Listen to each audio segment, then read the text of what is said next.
que um processo que observava em populações domésticas também funcionava nas selvagens. O próprio Darwin era bem versado na área de criação doméstica de pombos. Ele sabia que os criadores foram capazes de realizar mudanças dramáticas numa população, selecionando somente certos espécimes para reproduzir. Por isso, sugeriu que o mesmo processo seria válido na vida selvagem. Para Charles Darwin, a seleção natural explicava o aparecimento do projeto sem um projetista. Não havia mais necessidade de invocar uma causa inteligente para a complexidade da vida. A seleção natural tornou-se um tipo de substituto para o projetista. Hoje, o darwinismo é geralmente aceito por todo o mundo científico e acadêmico. Apesar desta aceitação quase universal, um número crescente de cientistas e professores agora questiona vários aspectos principais da teoria de Darwin. Com certeza não concordamos em tudo, mas tínhamos a mesma insatisfação com o mecanismo da seleção natural. A seleção natural é um processo real e explica bem certos tipos limitados de variações, mudanças em pequena escala. De fato, temos inúmeros exemplos para isto. Ela só não se encaixa bem ao tentar explicar o que Darwin achava que poderia, a complexidade real da vida. Tem-se o bico do tentilhão e tem-se o próprio tentilhão. Uma mudança pequenina na forma do bico versus a origem do próprio organismo. O problema principal para a biologia é entender exatamente onde a seleção natural funciona e onde não funciona, e por que existe tal diferença. A evidência é contundente e todos nós concordamos que se deixarmos que a evidência fale por si mesma, ela nos levará numa direção bem diferente, cada vez mais longe da seleção natural e indo em direção de uma conclusão diferente sobre a origem e natureza da vida na Terra.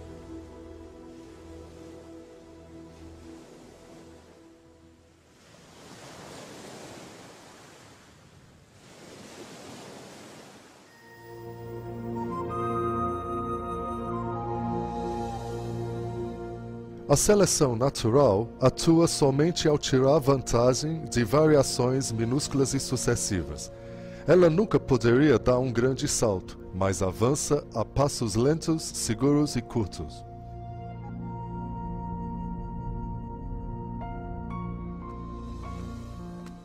É realmente interessante notar que quanto mais sabemos sobre a vida e quanto mais sabemos sobre biologia, mais problemas surgem com o darwinismo e o projeto inteligente se torna mais aparente.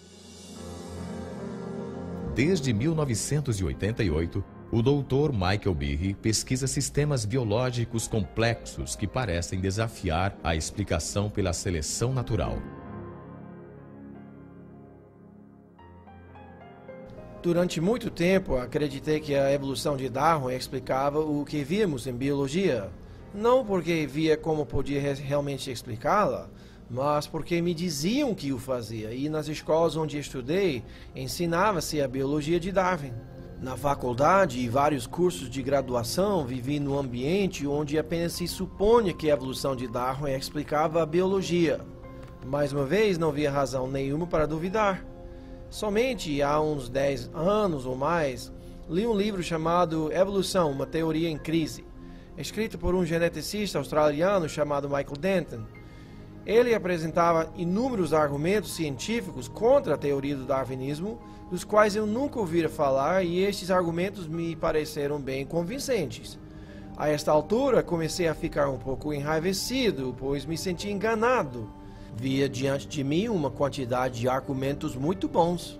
Mas eu mesmo já fiz um doutorado em bioquímica, tornara-me membro do corpo docente e nunca ouvira falar sobre nada disto. Assim, dali por diante, fiquei muito interessado na questão da evolução e cheguei à conclusão que os processos do darwinismo não são a explicação completa para a vida. O ceticismo de Michael Behe originou-se em grande escala no que a biologia moderna já revelou sobre a unidade mais fundamental da vida, a célula. No século XIX, os cientistas achavam que a parte básica da vida, a célula, era apenas uma simples bolha de protoplasma, como um pedacinho de gelatina, que não era difícil de se explicar. Esta ideia realmente não apresentou mudança nenhuma até o início dos anos 50. Daí para cá, nosso conhecimento sobre a célula sofreu uma explosão.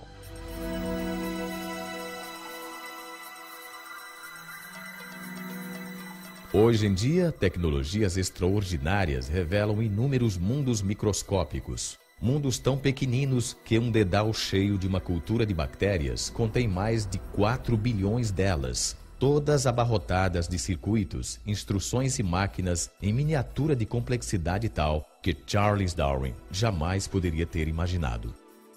Na própria base da vida, onde as moléculas e células fazem o espetáculo, descobrimos máquinas, literalmente máquinas moleculares. Há minúsculos caminhões moleculares carregando suprimentos de um lado para o outro da célula. Há máquinas que captam a energia solar e a transformam em energia utilizável. Há tantas máquinas moleculares no corpo humano quanto há funções que o corpo tem que fazer.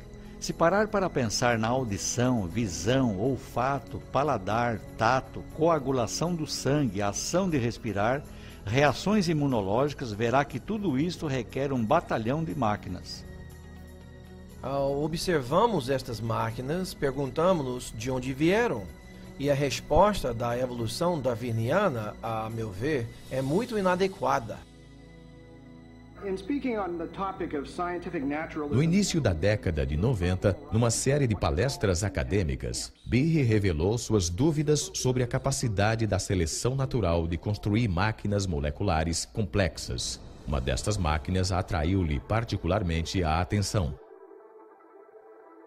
Lembro-me da primeira vez que olhei um livro de bioquímica e vi o desenho de uma coisa chamada flagelo bacteriano, com todas as suas partes e toda a sua glória. Ela possuía uma hélice, um gancho, um eixo e um motor. Olhei para aquilo tudo e disse, é um motor de polpa. Foi projetado, não há a mínima chance de ser uma montagem aleatória de peças.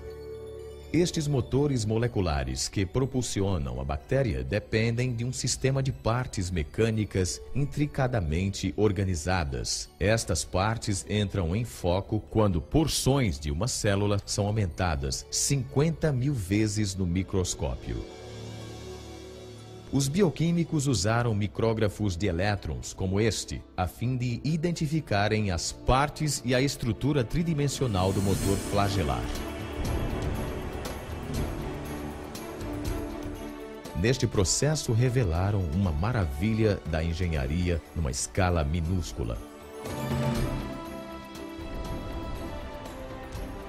Howard Berg, em Harvard, classificou esta máquina como a mais eficiente do universo. Algumas delas batem a 100.000 rotações por minuto e são ligadas no transdutor de sinal ou mecanismo sensorial, de modo que reagem conforme as características do ambiente. E embora girem com tal rapidez, podem parar num piscar de olhos. Leva somente 1/4 de revolução para pararem, mudarem de direção e começarem a girar a 100.000 RPM em outra direção. E, igual aos motores de polpa num barco, possuem muitas partes necessárias ao seu funcionamento.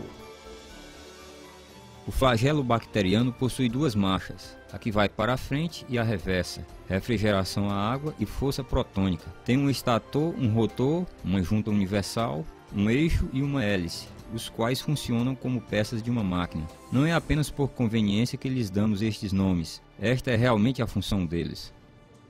Desde a sua descoberta, os cientistas tentaram entender como um motor giratório poderia ter surgido através da seleção natural. Até agora, não conseguiram oferecer qualquer explicação darwiniana.